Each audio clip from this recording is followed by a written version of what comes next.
하나님의 말씀 누가복음 15장 8절부터 10절입니다. 제가 봉독하겠습니다. 어떤 여자가 10드라크마가 있는데 하나를 잃으면 등불을 켜고 집을 쓸며 찾아내기까지 부지런히 찾지 아니하겠느냐. 또 찾아낸즉 벗과 이웃을 불러 모으고 말하되 나와 함께 즐기자. 잃은 드라크마를 찾아내었노라 하리라. 내가 너희에게 이르노니 이와 같이 죄인 한 사람이 회개하면 하나님의 사자들 앞에 기쁨이 되느니라. 아멘. 오늘 우리에게 주시는 하나님의 말씀은 누가복음 15장 8절부터 10절입니다. 잃은 드라크마를 찾은 여인이라는 제목으로 우리가 함께 하나님의 말씀을 나누겠습니다. 오늘 본문은 지난주에 이어지는 그런 내용입니다. 지난주에 우리가 들었던 말씀을 기억하실 거예요. 잃어버린 한 마리 양을 찾는 선한 목자에 대한 이야기입니다. 잃은 한 마리 양을 찾기 위해서 99마리의 양은 들에 그냥 내버려 두고 그 양을 찾으러 가죠. 그리고 그 양을 찾으면 그 양을 찾은 목자는 기뻐서 양을 어깨에 둘러매고 돌아와 잔치를 벌인다. 그 기쁨으로 잔치를 벌인다 하는 그런 내용이었어요. 바로 그 내용은 하나님께서 잃어버린 한 영혼을 어떻게 찾으시는가라는 그런 내용이 되었었지요. 잃어버린 영혼. 그래서 예수님께서 죄인과 세리들과 어울리신 이유가 뭐냐 하면은 예수님께서 죄인과 세리들과 어울리시며 그들을 구원하시고자 했다라고 하는 그런 메시지가 됐었지요. 오늘 본문도 그 잃어버린 양을 찾는 내용하고 연결되고 이어지는 그런 내용이에요. 잃어버린 동전, 은동전입니다. 드라크마라고 하는 은동전을 찾아서 기뻐하는 그런 내용이에요. 이 내용 자체도 오늘 이 본문 자체도 지난주의 말씀 잃은 양 비유하고 구조가 아주 매우 비슷합니다. 단지 조금 차이가 있다면 조금 더 의미가 강조되고 있어요. 조금 더 강조가 됩니다. 반복을 통해서 의미를 강조하는 그런 구조를 가지고 있다고 생각하면 될 것 같아요. 이 누가복음 15장에는 세 가지의 비유가 나와요. 이 세 가지 비유가 이런 구조로 이어져 있어요. 양은 100마리 중에 잃어버린 한 마리 양이 되지만 오늘 읽은 본문은 10개의 드라크마 중에 1개의 드라크마가 됩니다. 그러니까 100마리 중에 한 마리를 잃었다가 찾으면 기뻐하지만 10개의 드라크마 중에 1개의 드라크마를 잃었다가 다시 찾으면 그보다 더 기쁘겠죠. 그리고 세 번째 비유는 우리가 다음 주에 얘기할 것인데 집 나간 아들, 그 아들을 기다리는 아버지에 대한 이야기죠. 두 아들이 있는데 두 아들 중에 한 아들이 나갔어요. 재산을 다 들고 나갔어요. 아주 큰 죄를 범하고 나간 거나 다름이 없어요. 그러나 그 아버지는 기다립니다. 두 아들 중에 한 아들을 잃어버렸어요. 그런데 그 아들이 이제 나중에 하나님의 성령께서 좀 변화를 시키셔서 생각이 변화가 돼갖고 돌아옵니다. 그것을 보고 굉장히 기뻐서 잔치를 벌이는 그런 내용이죠. 이게 2명 중에 1명 이렇게 되죠. 의미가 강조가 돼요. 히브리어는 언어 자체가 이제 강조하는데 좋다, 정말 좋다, 매우 좋다 뭐 이런 식의 어떤 그 강조법이 없고요. 좋으면 어떻게 얘기하면 좋다 얘기하고요. 더 좋으면 어떻게 얘기하면 좋다 좋다 이렇게 얘기를 해요. 정말 좋다 그러면 좋다 좋다 좋다 이렇게 얘기를 해요. 예수님께서 가르치실 때도 그런 표현을 쓰거든요. 내가 너희에게 진실로 이르노니. 한 번이에요. 내가 너희에게 진실로 이르노니. 이건 이제 강조예요. 이제 히브리어 말 자체가 이제 그렇게 돼 있거든요. 헬라어죠. 헬라어가 이렇게 돼 있거든요. 그러니까 이 강조의 구조라고 생각하시면 돼요. 예수님께서 바리새인에게 가르쳐 주는 거예요. 예수님께서 왜 이 죄인들과 세리들과 함께 먹고 마시는가? 왜 그들과 같이 어울리는가? 예수님 가르치실 때 죄인이 오는 것을 왜 막지 않았느냐? 예수님께서 얘기하는 거예요. 그들은 잃어버린 100마리 중에 한 마리 잃어버린 양과 같다. 그 정도가 아니라 10개 중에 1개 잃어버린 드라크마와 같다. 그 정도가 아니라 잃어버린 두 아들 중에 한 아들이 돌아온 것과 같다. 이렇게 설명을 하는 거죠. 그래서 이제 반복을 통해서 의미를 더 강조하는 거예요. 하나님의 기쁨에 대해서 이야기했는데 하나님의 기쁨이 그냥 기뻤다가 정말 기뻤다가 최상으로 기쁜 거예요. 잃어버린 양을 그냥 찾은 게 내가 기쁘다 그러면 다른 기쁨하고 비교할 수 있겠잖아요. 있을 거 아니에요. 잃어버린 양을 찾는 기쁨이나 아니면은 기존에 있는 양이 말에 잘 들어가고 그것 때문에 기쁠 수도 있겠죠. 또 어떤 기쁨이 있을까요? 누가 선물 주면 기쁠 수도 있겠죠. 이렇게 비교하는 그것과 다르다는 거예요. 이 기쁨의 정도가 다르다는 것을 우리 예수님께서 강조하려고 하시는 거예요. 그걸 이제 이야기하는 거예요. 이런 상황이 벌어져도 굉장히 기쁘겠지요. 근데 그 정도가 아니라요. 더 진한 의미를 담아갖고 이야기하는 거예요. 더 진한 기쁨이다. 그 정도가 아니고 잃어버린 아들이 돌아온 것 같은 그런 기쁨이다. 하나님께서 죄인과 세리를 불러 그들과 함께 앉아서 먹고 나누고 하는 그 자체는 하나님의 기쁨이라는 거예요. 근데 그냥 기쁨이 아니라 이 바리새인들이 상상할 때 최상의 기쁨이라고 얘기할 수 있는 그 기쁨이라고 얘기하는 거예요. 강조하고 세 번의 강조를 통해서 그 이야기를 이제 가르치시는 거죠. 이 세 가지 비유는 이 비유를 듣는 사람들로 하여금 하나님의 기쁨이, 하나님의 감정이, 하나님의 시선이, 하나님의 눈길이 어디에 꽂혀져 있고 어디에 향하고 있는가를 가르쳐 주고 있는 그런 내용인 거죠.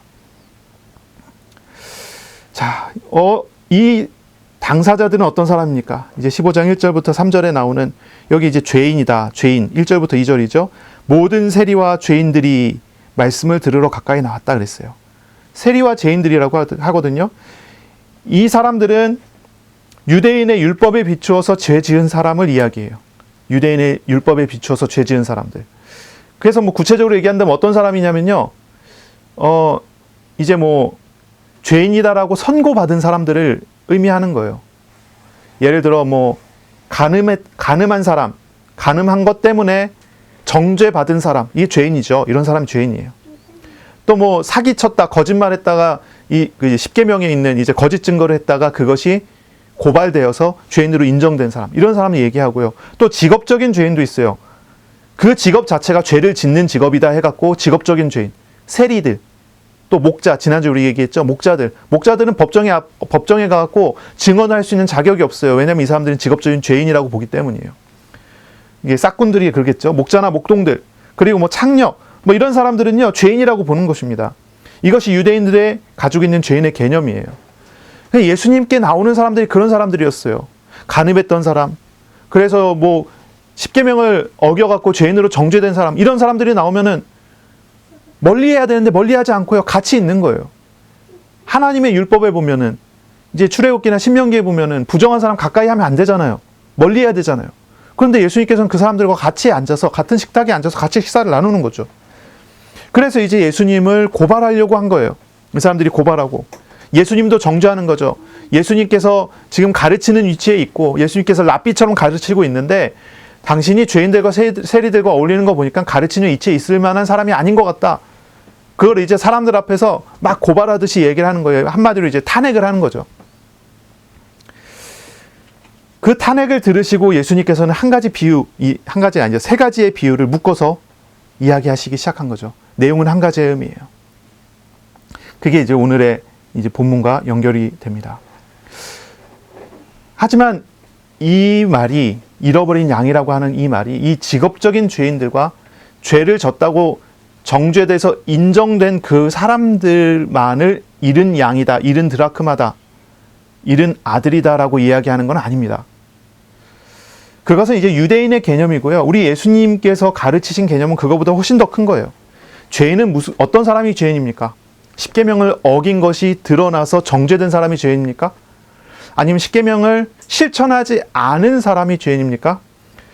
예수님께서는 산상수훈을 통해서요, 죄의 실행뿐만이 아니라 마음으로 죄를 가진 사람도 죄인이라고 가르치셨어요. 마음으로 미워해요. 그 죄를 짓는 거예요. 마음으로 음욕을 품었어요. 그 죄를 짓는 거예요. 마음으로 미워했어요. 죄를 진 거예요. 그걸 다 이야기하는 거, 그걸 다 포함되는 그런 개념이죠. 그러니 사실상 죄인이 아닌 사람은 단 한 명도 없는 것입니다. 죄인이 아닌 사람이 없어요. 사도 바울의 가르침을 한번 생각해 보세요. 아담으로부터 시작했어요. 모든 사람이 죄를 범했어요. 원죄를 가지고 있단 말이죠. 하나님을 떠난, 하나님과 단절된 것을 원죄라고 하는데, 그 원죄를 가진 모든 사람이 죄인이지요. 원죄로 인해서 다른 죄를 또 짓게 되니 그것이 죄가 더해지는 그런 삶을 살게 되는 거죠. 바리새인과 서기관들은 율법의 조항을 자기 방식대로 해석해서 죄인의 범위를 정했지만 하나님 앞에서는 어떤 사람도 죄인의 범위에선 벗어날 수가 없어요. 모두가 다 죄인인 거죠. 그러니 이것을 한번 생각해 보세요. 이 말씀은 바리새인의 질문에 대한, 바리새인의 고발에 대한 답변으로서의 비유이기도 하지만 그 차원을 완전히 넘어서 이 세상에 있는 모든 불신자들과 모든 죄인들, 신자든 불신자든 죄를 가지고 있는 모든 자들에게 가르쳐주는 하나님의 메시지가 되죠. 심지어 여기에는요, 바리새인과 서기관들, 이 고발한 사람들도 마찬가지 해당 사항이 있는 그런 내용입니다. 그래서 오늘의 이 드라큐마 비유를 들을 때에 지금 하나님 알지 못하는 사람들에 대해서 하시는 말씀이구나, 또는 지금 저 죄져서 감옥에 들어가서 있는 사람들에게 향한 어떤 그런 말씀이구나라고 생각하지 마시고 내가 바로 이 비유의 당사자라고 생각하면서 이 말씀을 들으셔야 돼요. 내가 이 비유의 당사자라는 것입니다. 주님은요, 이 비유를 통해서 하나님의 기쁨이 어디에 있어요? 죄인의 회개에 있다는 것을 가르쳐주고 있어요. 세리나 범죄자들 뿐만이 아니라 바리새인이나 구경꾼을 막론하고 오늘 이 말씀을 듣는 저와 여러분에게 분명히 주시는 말씀이에요. 하나님의 기쁨이 어디 있다고요? 죄를 지은 사람이, 죄로 인하여 잃어버린 양처럼 된 사람이, 죄로 인하여 잃어버린 드라크마나 잃어버린 아들이처럼 된 그 사람이 죄에서 돌이켜 하나님 앞에 바르게 나오는 것을 하나님께서 기뻐하신다는 말이에요. 불신자가 예수 그리스도를 영접하여 하나님의 자녀가 되어 그것을요, 천하를 얻는 것 같은 기쁨으로 하나님께서는 받으세요. 예수 그리스도를 영접하여 믿어 하나님의 자녀가 됐지만 여전히 죄 중에 빠져서 죄 중에서 얽매여서 살아가는 그 사람들이 죄에서 돌이켜 하나님 앞에, 거룩하신 하나님 앞에 무릎 꿇고 회개할 때 하나님께서는 그걸 기쁨으로 여기신다라고 하는 그런 말입니다. 그러니 이 말씀을 잘 들으시기 바랍니다. 이 드라크마 비유는요, 나의 회개를 찾으시는, 그래서 나의 회개를 기뻐하시는 하나님에 대한 그런 이야기입니다. 오늘 본문을 볼게요. 8절에 어떤 여자가 10 드라크마가 있는데 하나를 잃으면 등불을 켜고 집을 쓸며 찾아내기까지 부지런히 찾지 아니하겠느냐 그랬습니다.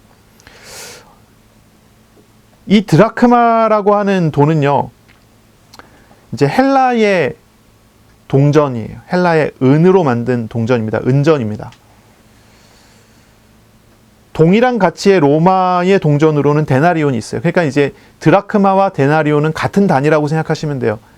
헬라에서 만들어낸, 그러니까 그리스 제국이 만들어낸 동전은 드라크마고 그 옛 동전이죠. 그리고 로마의 통치 아래서 로마가 만들어낸 동전은 데나리온입니다. 이 드라크마라고 하는 단위는 이제 큰 단위는 아니에요. 하루치의 일당을 말합니다. 하루치의 일당.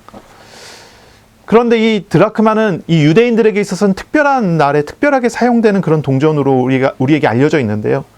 그것은 뭐냐면은 유대인 사회에서 이루어지는 결혼 예물로 사용되는 그런 동전인 거예요. 결혼을 하게 될 때 신랑의 집안에서는 신부의 집안에 돈을 보내줍니다. 그렇죠? 돈을 보내줘요. 아니, 신부의 집안에서 돈을 보내주고 이제 결혼 지참금이라고 하죠. 그리고 신랑은 신부에게 이제 예물을 주는데 드라크마를 10개를 묶어서 그걸 예물로 줘요. 이것은 이제 오늘날 우리가 이제 결혼하면 결혼 반지를 주죠. 그거하고 비슷한 개념이라고 생각하면 돼요. 이게 결혼 예물입니다. 이 결혼 예물로 주어진 이 드라크마 10개는요, 굉장히 소중하게 다뤄지는데요. 이 드라크마는 어떤 일이 있어도 이거는 소중하게 관리가 돼야 되고 잃어버리면 안 돼요. 이 드라크마 10개 중에 하나라도 잃어버리게 되면 이 결혼을, 그리고 이 관계를 소홀히 했다는 증거가 돼버리기 때문에 이게 문제가 될 수 있어요. 심지어는 이 드라크마를 잃어버렸다는 이유로 이혼 소송에 들어가는 경우도 있다라는 거예요. 이 당시에 이제 그랬다는 하는 것이죠. 그러므로 이 드라크마 10개는 굉장히 소중하게 다뤄졌기 때문에 이것을 잊어버리지 않기 위해서 이 유대인의 결혼한 이제 그 여자들은 이것을 이제 목에다 걸고 다니든지 머리에 장식하는 장식품으로 사용하는데 잠을 잘 때도 풀지 않았다고 합니다. 이제 그렇게 된 거예요. 근데 그 중에 한 가지를 잃어버렸어요. 그 중에 하나를 잃어버렸어요. 그럼 어떻습니까? 나머지 9개 드라크마도 그 가치를 잃어버리는 게 되겠죠. 그래서 여기는 이제 10개 중에 한 개를 잃었다 했지만은 실제로는요, 10개 다 잃어버린 것과 다름없는 그런 상황이 되죠. 예수님 당시의 집들은 대부분이 돌로 집을 짓던지 진흙벽돌로 집을 지었다고 합니다. 그래서 사실상 창문이라고 할 만한 것은 별로 없고요. 억지로 창문을 만들어 낸다고 하더라도 굉장히 작았겠죠. 그러므로 집안이 굉장히 어두웠을 거고, 그리고 또 바닥은 지금 우리처럼 이렇게 포장이 되어 있는 게 아니겠죠. 당연히 흙바닥이었겠죠. 그러니 어떻습니까? 드라크마가 바닥에 떨어졌어요. 동전이, 은동전이 바닥에 떨어졌어요. 어둡습니다. 흙바닥이니까 흙에 묻혀버렸을지도 모르겠습니다. 찾기가 어려워요. 그럼 어떻게 해야 찾아내겠습니까? 열심을 내야 됩니다. 등불을 켜야 됩니다. 등불을 켜고 들어야 됩니다. 그리고 집을 부지런히 쓰면서 찾아내야 합니다. 그렇지 않고서는 찾기가 어렵지 않겠어요? 바로 그러한 비유를 말씀하신 거예요. 이 비유를 더 한번 읽어보시면 이런 내용이 나옵니다. 이 여자가 열심을 내어서 동전을 찾아냈습니다. 9절입니다. 또 찾아낸 즉 이 여자는 벗과 이웃을 부릅니다. 친구들과 이웃 사람들을 불러 모으고 말합니다. 나와 함께 즐기자. 이른 드라크마를 찾아내었노라 하고 즐깁니다. 사실 드라크마 하나는요, 하루치 일당 정도 되는 수준의 가치를 가지고 있는 겁니다. 하루치 일당이에요. 그런데 이 여자는요, 잔치를 벌여요. 찾은 액면가보다 몇 배나 되는 돈을 드릴 겁니다. 몇 배나 되는 돈을 사용하게 되는 것입니다. 어떻게 보면 동전 자체의 가치를 생각하면 어리석은 행동처럼 보입니다. 하루 일당에 불과한 동전을 찾았다고 더 많은 돈을 사용한다니요. 하지만 동전 하나, 이 드라크마 하나의 가치는 크지 않지만 이 드라크마는 결혼의 예물로서 사랑의 증표로 받은 것이기 때문에 그 사람이 부여한 가치는 이 동전 하나의 하루 일당보다는 훨씬 더 큰 그런 가치를 부여해 줬겠지요. 이와 같은 비유는 무엇입니까? 하나님께서 죄인들과 세리를 함께 먹고 마시는 이유가 어디에 있는지를 설명해 주는 것입니다. 그 만남의 가치가 어디에 있습니까? 그 만남의 가치가 어디에 있습니까? 바리새인들은요, 이렇게 얘기하는 거예요.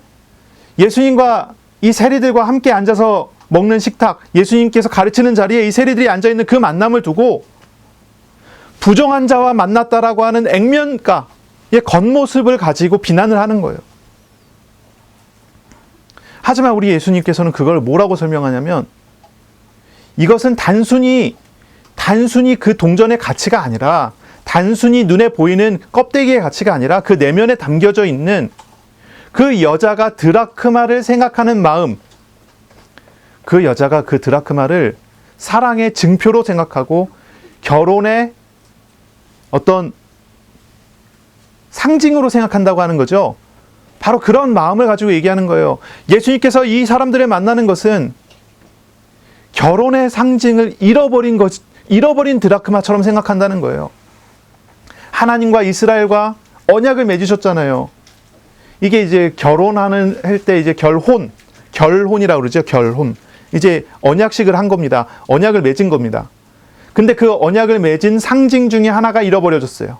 그걸 찾는 모양이잖아요. 이 예수님께서 이야기하는 그거예요. 하나님과 이스라엘 사이에 언약이 맺어졌는데 그 중에 잃어버린 영혼들이에요. 잃어버린 드라크마와 같아요. 그러니 그를 찾아야 한다. 이게 단순한 껍데기에 보이는 어떤 그런 것과 다르다는 거죠. 그걸 다르다고 얘기하는 거예요. 예수님께서는 이 비유를 통해서 결혼 예물인 드라크마 하나를 찾는 여자의 열심으로 하나님은 하나님의 잃어버린 백성을 찾으시는 것과 같다는 것을 설명해 주는 거예요.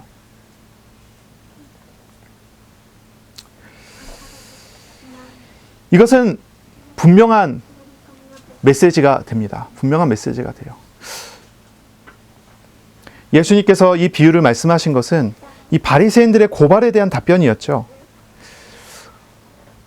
예수님께서 가르치신 것은 하나님의 눈이 어디에 있고, 하나님의 관심이 어디에 있고, 하나님의 마음이 어디에 있는지를 설명해 준 거예요. 사실 이제 바리새인들과 서기관들은 예수님께 이제 어떤 변명을 요구하는 듯한 질문을 했어요. 그렇죠? 어떤 변명을 요구하는 듯한 그런 말을 했어요. 당신이 세리와 죄인들과 어울린다라고 하는 그런 고발을 통해서 어떤 변명을 요구하는 겁니다. 그러면 변명을 보통 사람 같은 건 어떻게 대답을 하겠어요? 뭐 이런 식이 아니겠어요? 사실 저 사람들이 죄를 졌다고 하지만 저 사람들 괜찮다. 죄인들을 변호하든지. 그렇지 않으면 어떤 식으로 변호를 하겠어요? 이렇게 얘기해야 되죠. 나는 저들과 같이 있었지만 나는 죄를 짓지 않았다. 이래야 되지 않겠어요? 자신의 정결함을 나타내려면. 바리새인의 고발에서 피해갈 수 있는 방식은 사실 이 두 가지인 것 같아요. 피해갈 수 있는 건 저들이 죄인이 아니라는 걸 증명해내든지, 아니면 나는 저들과 함께 있었어도 죄를 짓지 않았다는 걸 증명해내든지. 하지만 예수님의 답변은 그것과는 전혀 다른, 차원이 완전히 다른 얘기를 하셔요. 주님은 변명을 하지 않습니다.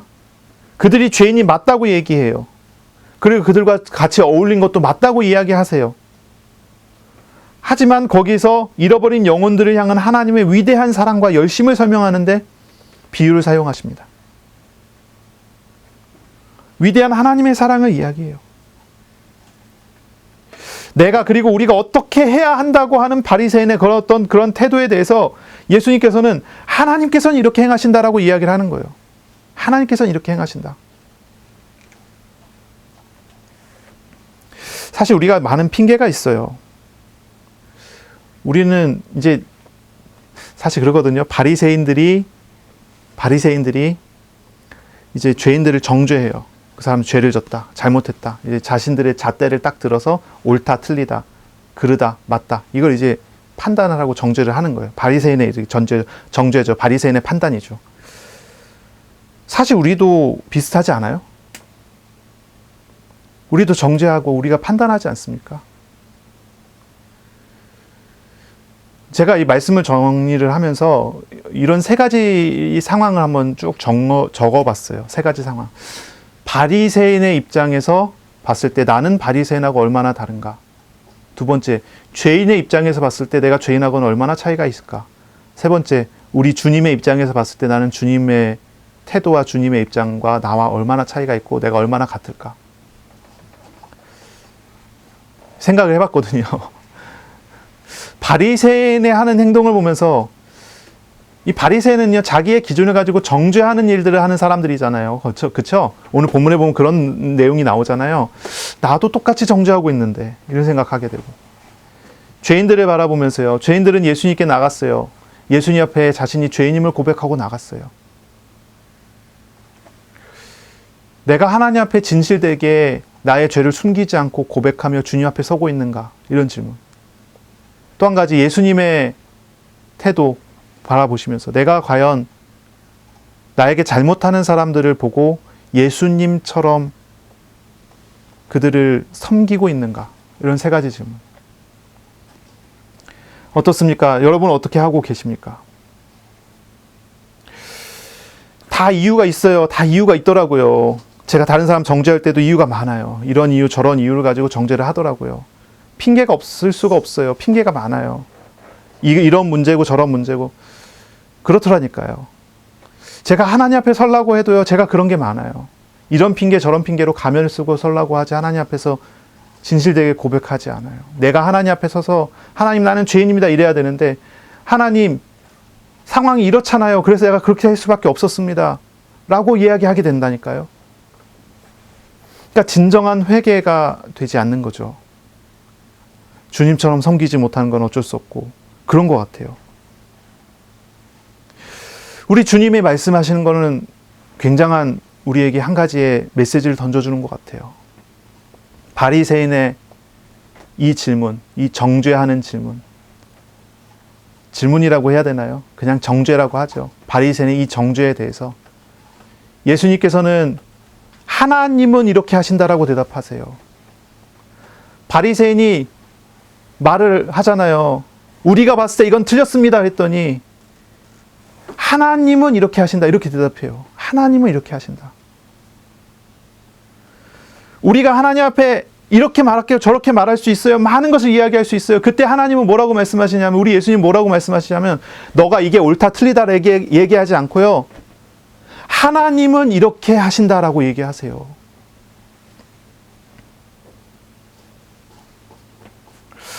우리가 이런 걸 배워야 되지 않겠습니까? 우리는 자꾸 핑계가 많지만 내 생각과 내 마음을 버려버리고 하나님은 이라고 하는 것으로 바꿔야 되지 않겠어요? 하나님께서 바라보시는 눈이 어디에 있고 하나님께서 생각하시는 게 어디에 있는지 그걸 보면서 나가야 되지 않겠습니까?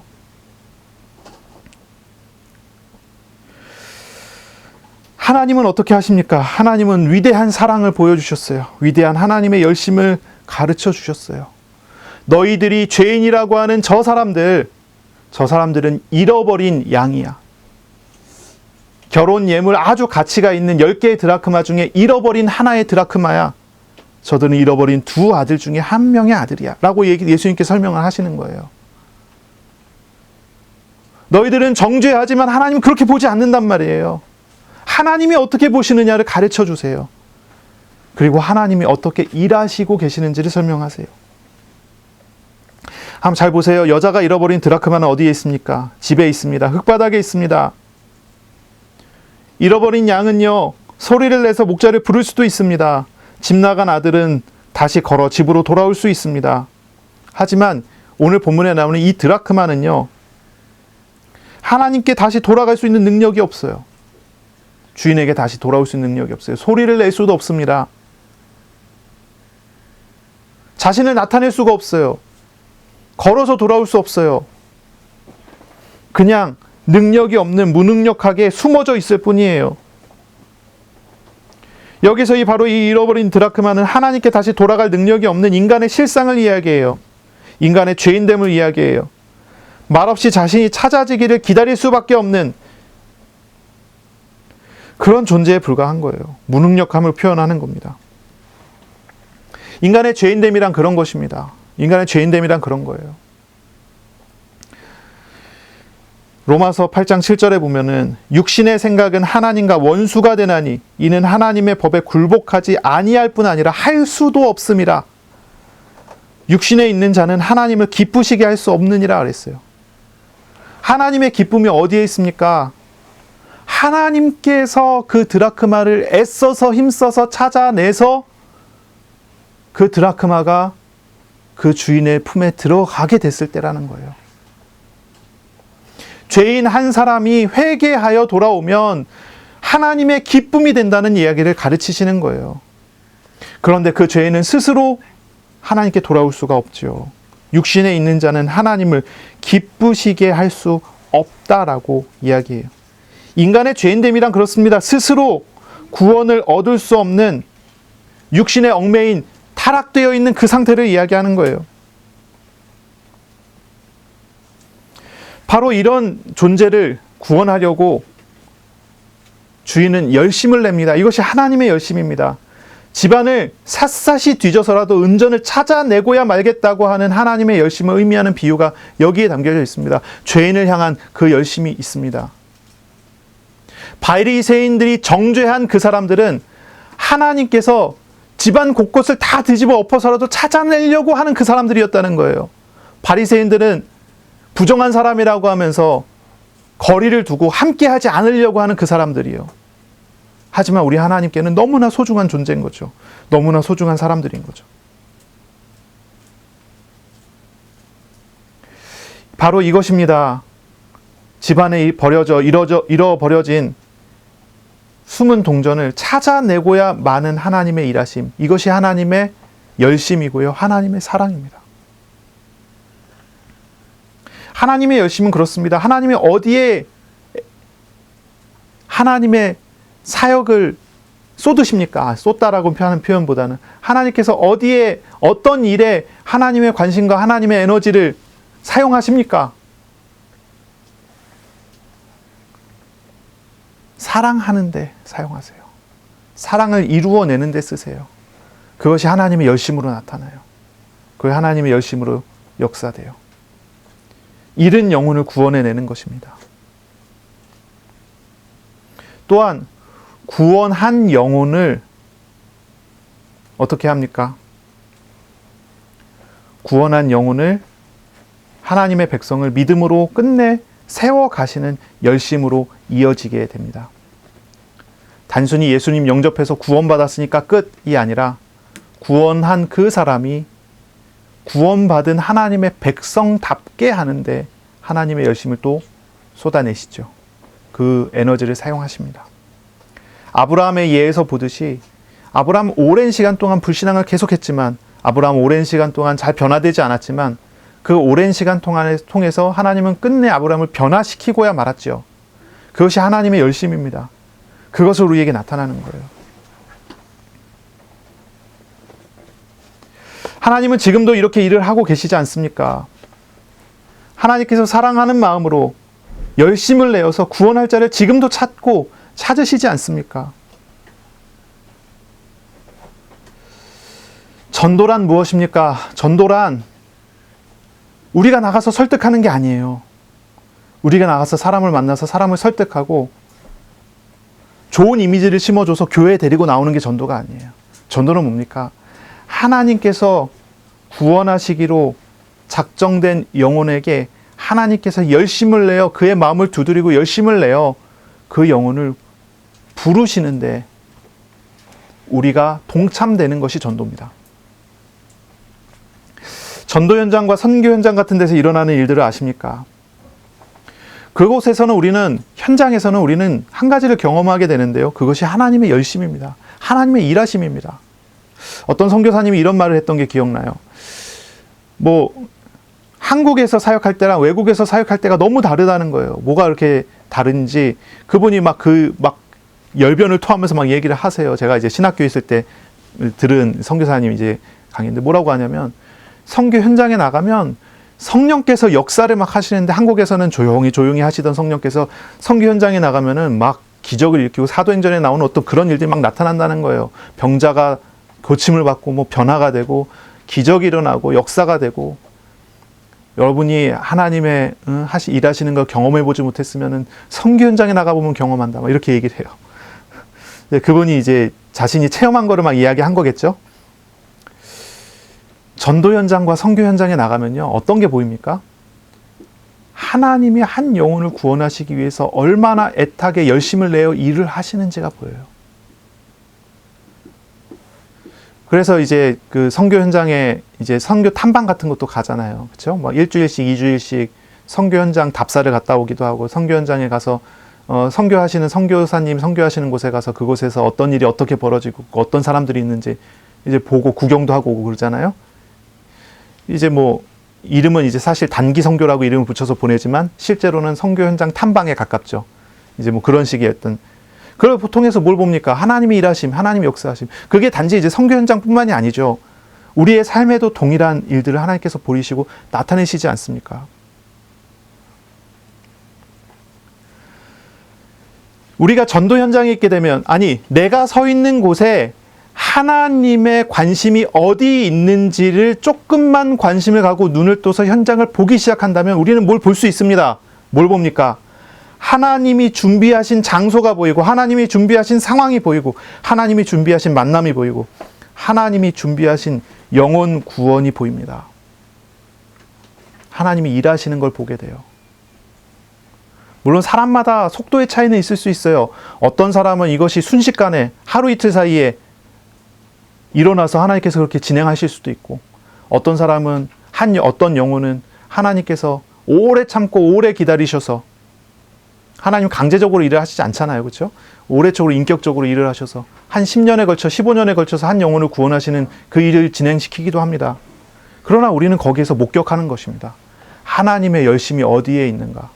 한 영혼을 구원하시기 위해서 하나님께서 준비하시고 만들어 가시는 모든 과정이 어떻게 나타나는가? 어떤 사람은 수십 년의 시간을 통해서 그 마음을 조금씩 하나님께서 열어가셔서 결국은 구원하시는 그런 케이스를 봐요. 어떤 사람은 정반대의 케이스가 되겠지만요. 마음을 완악하게 하고 정말 악하게 만들었다가 마지막에 무너져갖고 돌아서게 하는 그런 준비를 하나님 하시기도 해요.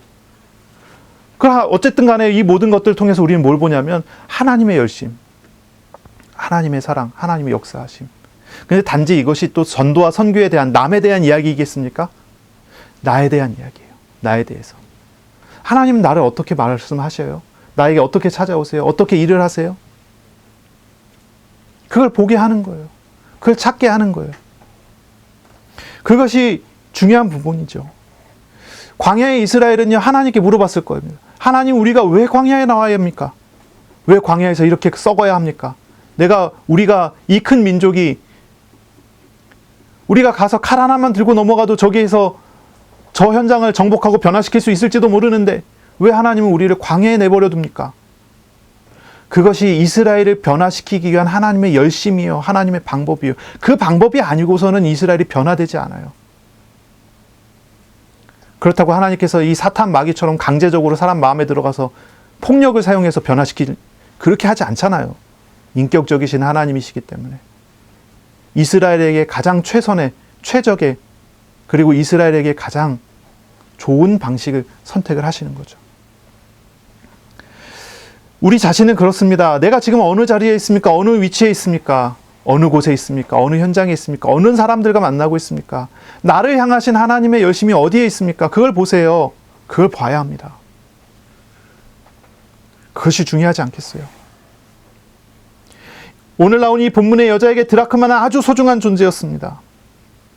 결혼 지참금이라니까요. 아니, 결혼 예물이라니까요. 결혼 지참구가 바꾼 거죠. 이게 결혼 예물이에요. 이건 아주 소중해요. 바로 그것처럼 하나님께서는 잃어버린 한 영혼을 아주 소중하게 여기세요.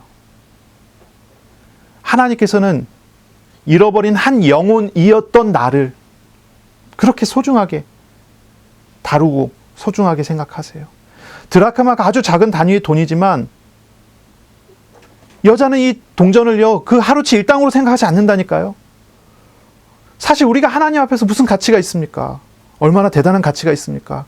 별 가치가 없잖아요, 사실은요. 하지만 하나님께서는 나를 그 가치로 생각하지 않아요. 사랑과 열심으로 구원하는 하나님의 은혜를 우리에게 왜 주십니까? 나를 사랑하시기 때문에. 우리 자신들은 사실 공리적으로 생각해보면, 공리적이라는 말은 어떤 실제적인 이익이나 실제적인 효과 이런 걸 이야기하는 말인데, 그렇게 생각해보면 큰 가치를 가지지 못한 존재예요. 그렇죠? 예전에 어떤 청소년 사역하시는 목사님이 설교 중에 이런 얘기를 해요. 제가 그 얘기를 들었어요. 이런 얘기를 합니다. 하나님께서 기뻐할 만한 사람이 되라. 공부 열심히 하고 큰 사람이 되라. 기도도 많이 하는 큰 사람이 되라. 하나님께서 크게 쓰실 만한 사람이 되라. 그러면 하나님께서 당신을 기뻐하실 것이다. 뭐 이런 얘기예요. 그러면 지금의 청소년들은 아무것도 못하고 있으니까 기뻐할 만한 사람이 아닌 것처럼. 그렇진 않죠, 사실. 그 사람 존재가 기쁜 거예요. 사실 그렇게 이익이나 효과나 어떤 그런 것을 생각했을 때 우리가 얼마나 큰 가치를 가지고 있어요. 별로 큰 가치를 가지지 못했잖아요. 하나님께서는 지구의 소유자시잖아요. 지구에 있는 모든 땅이 다 하나님 소유잖아요. 우리가 얼마나 돈이 많다고 해서 하나님 그것 때문에 쓰실 만한 사람이겠어요? 그건 말이 안 돼요. 맞지 않아요. 우리가 가난하다고 해서 하나님 쓰시지 못할 만한 사람이겠어요? 아니잖아요. 그렇죠? 하나님께서 원하신다면은 돈이 있고 없고가 뭐가 그렇게 중요하겠어요? 그게 아니란 말이에요. 중요한 건 뭡니까? 하나님께서 쓰시는 것은 하나님이 원하시는 사람, 하나님이 원하시는 때 쓰시는 거고요. 그것과 별개로 우리는 하나님의 기뻐하는 사람이에요. 내가 하나님의 기뻐하는 사람이에요.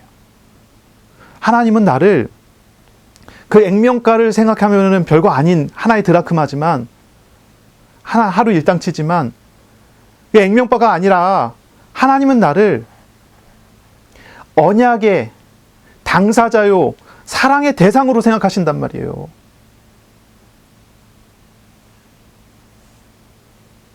그렇지 않습니까? 그것이 하나님이 나를 사랑하는 이유예요. 지난번에 한번 예화를 써서 이야기했잖아요. 아이들을 많이 데리고 있는 엄마에게 질문했다잖아요. 누굴 가장 사랑하느냐? 제일 잘하는 애 얘기했다가 아니에요. 이 아이예요. 아니에요. 이 아이예요. 아니에요. 제일 마지막에 누굴 얘기합니까? 장애가 있는 아이. 부모는요, 누굴 제일 많이 사랑합니까? 누구에게 제일 많이 마음이 갑니까? 어떤 상황에서 제일 기뻐합니까? 한번 생각해 보세요. 너무 똑똑해요. 그래서 한글을 금방 띄워버렸어요. 와, 한글 벌써 띄웠어. 잘했어. 축하해. 이렇게 할 수 있어요. 그런데 어떤 아이는 너무 한글을 못해요. 너무 머리가 좋지 않아요. 잘 못해요. 그 아이가 열심히 노력하다 어느 날 한글을 딱 했어요. 그러면 그 기쁨이 한글 원래 잘했던 애랑 못하던 애가 잘하는 기쁨이랑 어떤 게 더 기쁘겠어요? 기쁨의 정도가 좀 다르겠죠. 그렇죠? 좀 비유가 좀 이상하긴 한데 내가 가장 많은 사랑을 누구에게 주게 됩니까? 부모가 가장 많은 사랑을 누구에게 주게 돼요? 가장 연약한 사람에게 주지 않겠어요? 사랑이 무엇인가? 그리고 하나님은 나를 어떻게 보시는가 한번 생각해 보세요. 내가 부족해서 연약해서 하나님은요, 나의 부족함, 나의 연약함 그것 때문에 나를 안 기뻐한다. 그러지 않는다니까요.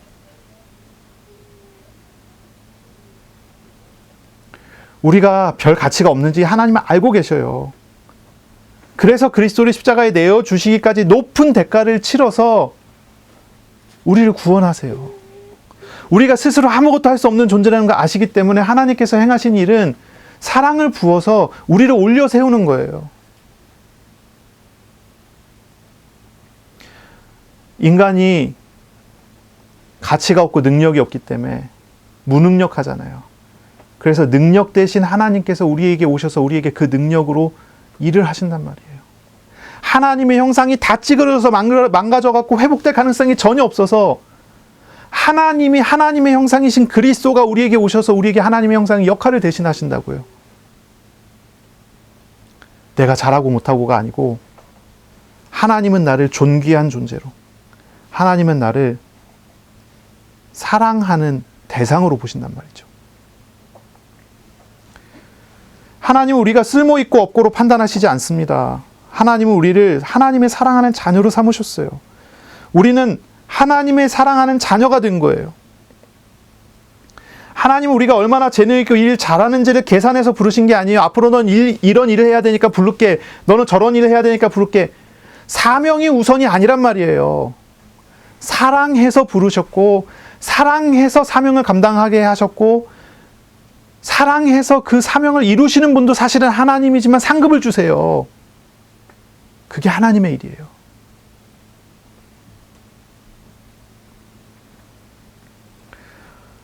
우리의 쓸모를 보고 기뻐하시는 것이 아닙니다. 단지 사랑하는 잃어버린 영혼이 돌아온 것 때문에, 우리가 죄에서 돌이켜 하나님 앞에 나오는 것 때문에, 내가 죄인임을 고백하고 하나님의 나라의 백성답게 세워지는 그것 때문에 하나님께서는 기뻐하실 것입니다. 기뻐하십니다.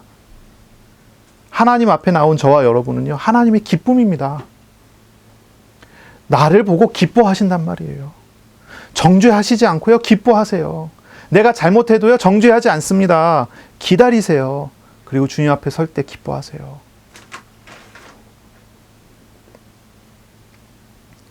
이번 한 주간 나를 존귀하게 하시고 나를 은혜로 인도하시는 사랑이 많으시고 열심이 많으신 하나님과 진짜 교제를 해보세요. 기도하시기 바랍니다. 하나님께서 나에게 주시는 말씀을 듣고 말씀하신 하나님께서 나를 어떻게 대우하시면서 동행하시는지를 경험해 가세요. 경험해 보세요. 하나님께서 무엇을 기뻐하시고 나에게 어떤 기쁨을 주시는지를 한번 보세요. 하나님의 기쁨은 잔치자리에서 이웃과 벗과 함께 나누는 기쁨이 됩니다. 하나님은 그 기쁨을 우리에게 또한 나눠주신단 말이죠. 이번 한 주 동안 정말로 기도해 보세요. 기도하면서 하나님을 찾아보세요. 하나님은 나를 어떻게 바라보시는지, 하나님 나를 뭐라고 하시는지, 하나님 나를 잃어버린 드라크마 보듯이 보시는 게 맞는지, 그걸 한번 찾아보세요. 먼저는 나부터 하나님 앞에 서는 것입니다. 그것이 되시기를 바랍니다. 신앙의 실천은요, 하나님의 사랑을 알아가는 데 있어야 돼요.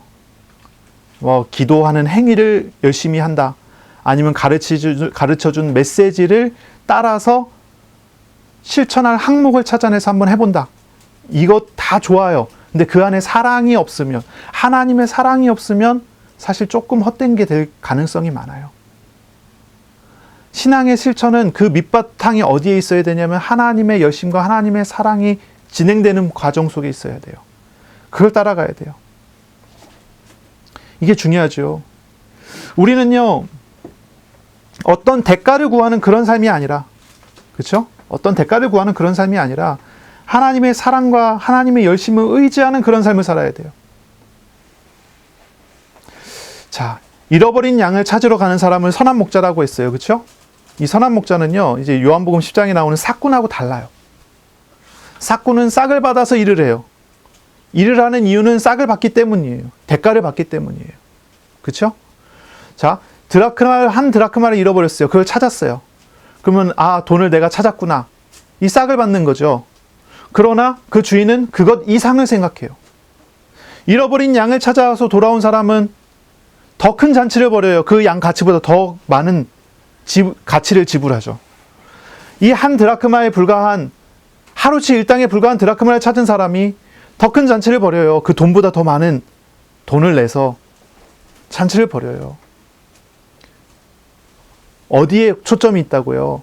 하나님의 사랑이 나타나고 그 열심을 이룬 것에 대한 기쁨의 나눔이 있는 것이죠. 싹을 향해서 싹 때문에 일을 하는 게 아니란 말이에요. 우리는 실천을 잘 해야 됩니다. 가장 먼저는 어디에서부터 시작해야 될까요? 나에게 있어서 가장 큰 우상부터 하나님 앞에 내려놓을 수 있어야 되겠죠. 우상부터. 그냥 내가 이 우상을 버리자가 아니라 이 우상이 버려질 수밖에 없는 하나님의 일하심을 보라는 얘기예요. 그것을 따라서 기도하시고 그것을 따라서 보세요. 내가 이렇게 일을 했으니 대가를 받습니다가 아니라 하나님이 그것을 통해서 하나님이 어떤 일을 벌이시는지. 현대인들에게 있어서 가장 큰 우상은 돈일 것입니다. 그렇죠? 돈 우상이 없는 사람이 있을까요? 돈 우상이 없는 사람이 있을까요? 대부분 다 돈을 우상에 사로잡혀서 살잖아요. 현대인들에게 돈은 무슨 의미입니까? 어떤 의미입니까? 현대인들에게 생명입니다. 이 돈은 생명이에요. 돈이 없으면 죽게 될 거라고 생각합니다. 그래서 이 돈은요, 사람들에게 있어서의 우상된 그런 존재가 돼 있어요. 하지만 진실된 하나님의 사람들에게 있어서 이 돈은 무엇입니까? 이 돈은요, 하나님께서 하나님의 백성을 다스리는 것을 나타내는 도구예요. 도구예요, 도구. 우리의 생명은 하나님께 있고 돈은 그것이 증명되는 도구예요. 이스라엘이 하나님을 알아가는 통로가 돈이었어요. 하나님은 광야의 이스라엘을 아무런 경제적인 능력이 없도록 만드셨어요. 농사도 지을 수도 없고 아무것도 없는 광야예요. 바로 그 광야에서 하나님께서는 이스라엘에게 만나를 먹여요. 이스라엘은 만나를 먹으며 하나님과 동행했어요. 이스라엘은 식량이라고 하는 경제를 가지고, 식량 경제를 가지고 하나님과 가까워질 수 있었어요. 그렇죠? 돈에 대해서, 경제에 대해서 하나님과의 경제의 관계에 대해서 배워나가야 되겠죠. 새신자들 특히 이제 하나님과 경제의 관계에 대해서 배워야 돼요. 그리고 또 교회를 열심히 다녔던 기존 신자들이라 할지라도요, 경제와 하나님에 대한 갱신이 필요한 성도들이 있어요. 한번 이 일부분을 잘 생각해 보셔야 돼요. 이런 분들 단순히 돈을 내려놔라, 돈 우상 내려놔라, 쉽게 내려놔집니까? 잘 안 내려놔지죠. 내려놔지지 않을 거예요, 잘. 왜 그렇습니까? 경제권을 하나님께 맡기라라고 이야기하는 것은 어떻게 생각하면 자기의 목숨줄을 하나님께 맡기라는 말이기 때문이기도 합니다. 그러니까 목숨줄을 쉽게 내려놓을 수 있겠어요?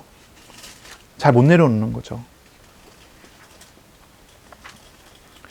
그렇기 때문에 우격자짐으로 한번 해보자 하는 방식으로는 이게 쉽게 되지가 않을 거예요. 과정이 분명히 필요하죠. 과정이 필요합니다.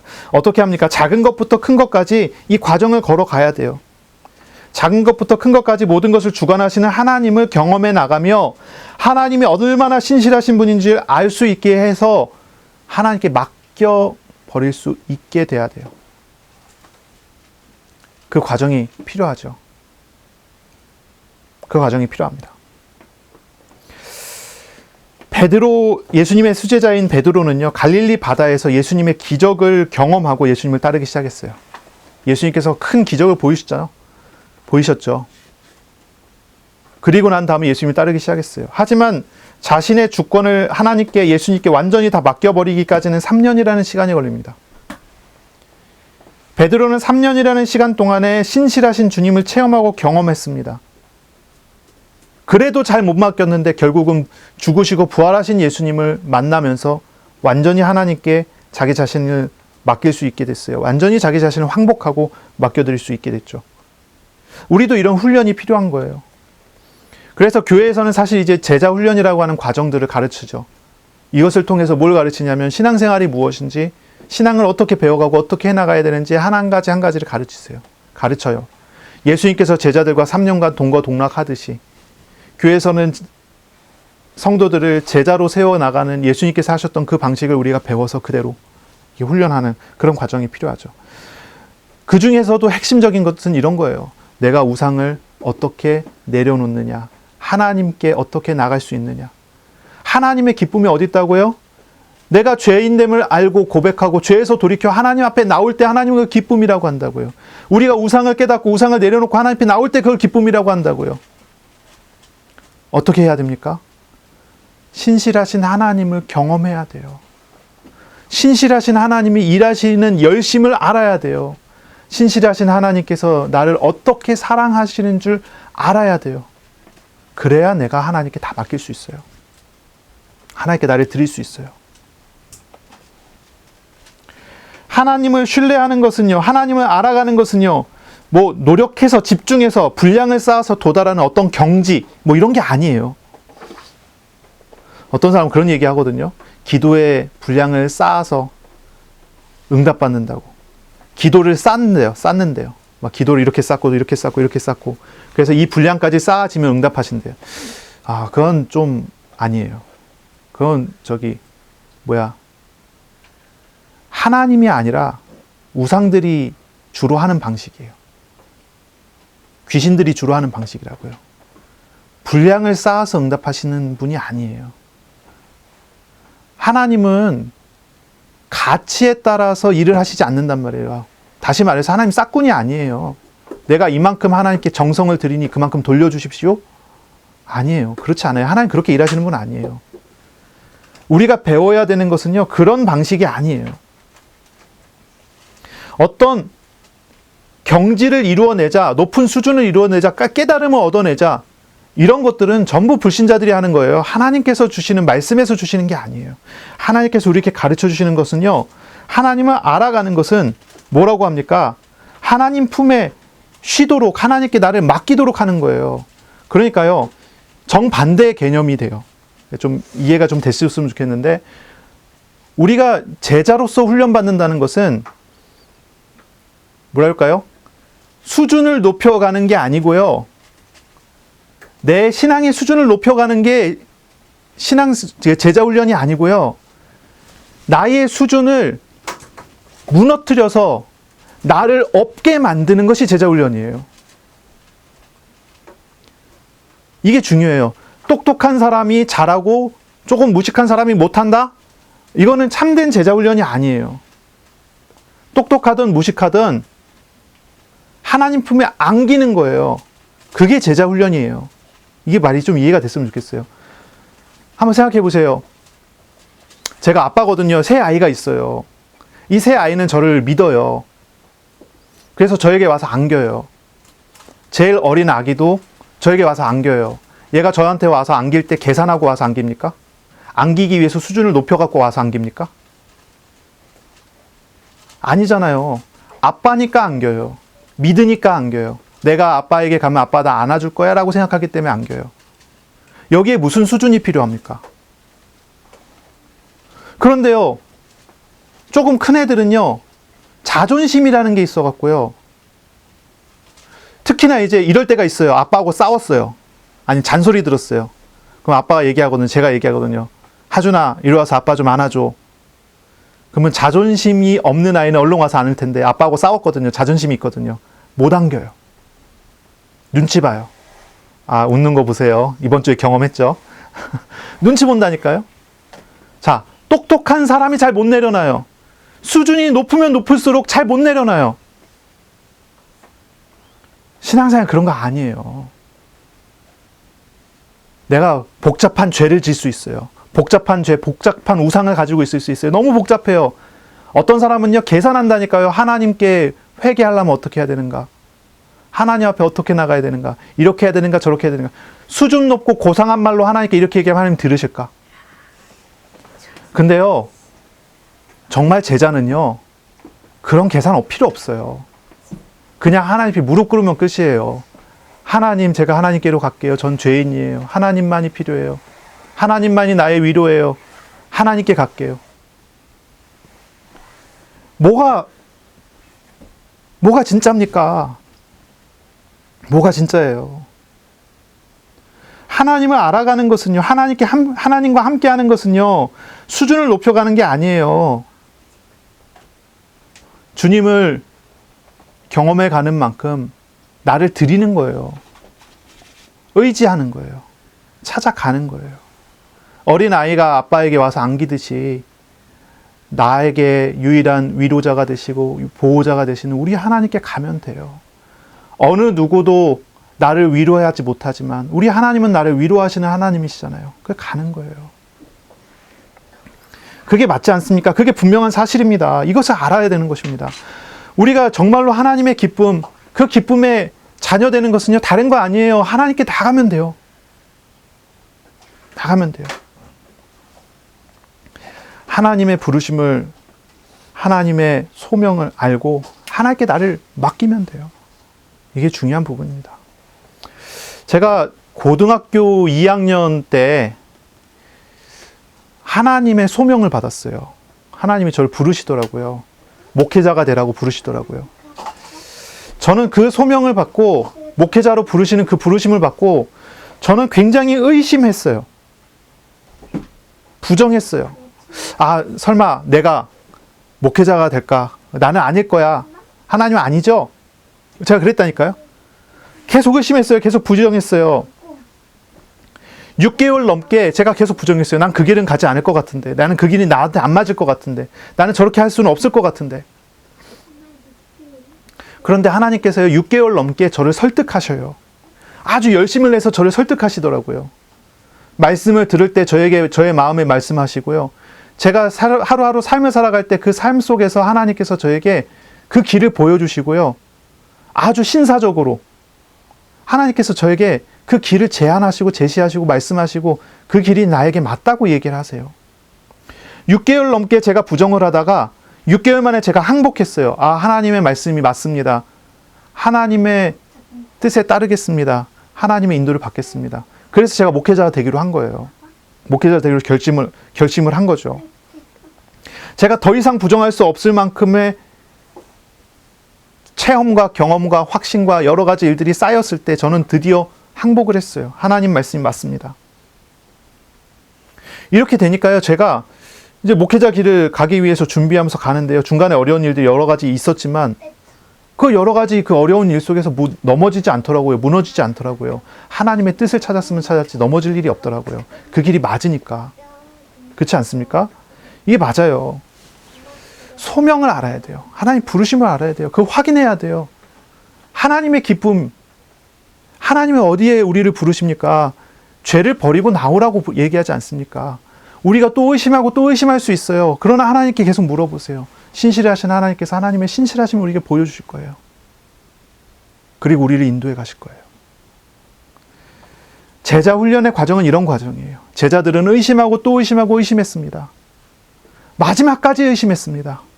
그러나 하나님의 확실한 증거 앞에서 제자들은 항복하여 자기를 버리고 하나님의 사도로서의 삶을 살아갑니다. 아브라함도 그랬죠. 의심하고 또 의심하고 의심한 생활이 아브라함의 인생이에요. 그러나 제일 마지막에 더 이상 의심할 수 없게 되었을 때 하나님은 마지막 시험을 주셨고, 아브라함은 더 이상 의심할 수 없을 만큼 하나님을 경험했기 때문에 하나님의 시험에 의심하지 않고 나아가는 것입니다. 그때 하나님은 아브라함에게 믿음의 조상이라고 하는, 아브라함이 이스라엘의 시조가 되잖아요. 믿음의 조상이 되잖아요. 그런 은혜를 부어주시는 거죠.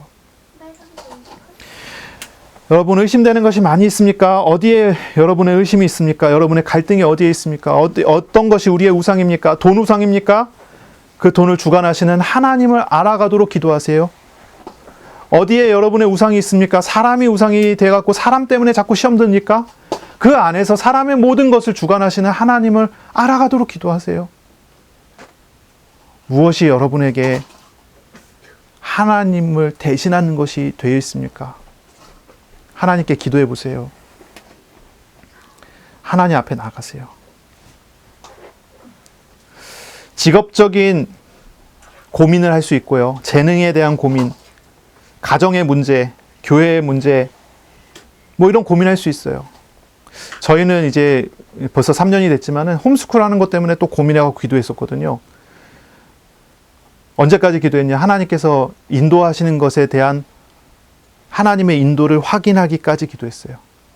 제가 이제 홈스쿨을 바라보면서, 말은 이제 우리가 대안교육을 하자 이렇게 얘기를 했지만 홈스쿨 쉽게 도전할 만한 일이 아니잖아요. 그렇죠? 홈스쿨 하면 제가 아이들을 전담을 해야 되는데 제 시간도 다 없어지게 되는 거고 쉽게 할 수가 없는 거잖아요. 그래서 기도했어요. 그런데 이 길이 맞다는 것에 대한 메시지, 마음, 인도하심을 제가 본 거죠. 우리 가족 중에 누가 반대를 했다면 진행하지 못했을 것 같지만 모두가 다 동의했어요. 하나님이 하시는 일들을 그 속에서 보기 시작한 거죠. 그래서 결정해서 시작했어요. 홈스쿨을 하는데 하나님께서 부르신 것이 맞다라고 하는 확신이 드니까요. 중간에 어려운 일이 있어도, 중간에 그것 때문에 힘들어도 그 속에서 하나님의 뜻을 찾지 이게 잘못됐다는 생각하지 않아요. 하나님께 맡겨버렸으니까 하나님 하시는 거 따라가겠습니다. 하나님 만들어 가시면 인도받겠습니다. 라고 하지 다른 거 하지 않죠. 여러분은 부르심을 확인해야 됩니다. 부르심을 확인하세요. 하나님께서 부르신 것이 맞다면 신실하신 하나님께서 반드시 우리를 하나님이 원하시는 곳에 세우실 것입니다. 그걸 믿으시기 바랍니다. 전능하신 하나님께서 신실하신 그 뜻대로 일을 하실 겁니다. 그것을 보시기 바랍니다. 하나님의 사랑과 열심으로 하나님께서는 나를 찾으십니다. 나와 동행하시기를 원하십니다. 그 하나님의 사랑에 푹 젖어 들어가는 한 주간이 되시기를 바랍니다. 지금도 매일 열심히 일하시는 하나님과 동행하는 한 주간이 되세요. 하나님이 어떤 분인 줄 알아서 하나님께 나를 맡길 수 있으면 됩니다. 하나님께서 보이시는 길이 무엇인지를 보아서 하나님의 길에 나를 맡겨드릴 수 있어야 합니다. 하나님이 보이시는 것을 경험해 나가는 하나님의 사랑의 행위를 알아가는 한 주간이 되시길 바랍니다. 주님을 알아가는 신앙훈련을 받으세요. 말씀을 묵상하며 말씀하신 하나님과 동행하시기 바랍니다. 하나님이 주시는 안식함, 쉼을 얻고 평안을 누리는 주간 되시기 바랍니다. 기도하겠습니다. 잃은 드라크마를 찾는 여인의 비유를 통해서 우리를 사랑하시고 열심으로 찾으시는 하나님에 대해 들었습니다. 주님, 우리가 죄와 우상을 다 버려두고 온전히 주님께로 나아가 주님과 함께하는 삶을 살기를 소원합니다. 하나님의 기쁨을 누리며 하나님과 동행하는 삶을 살기를 원합니다.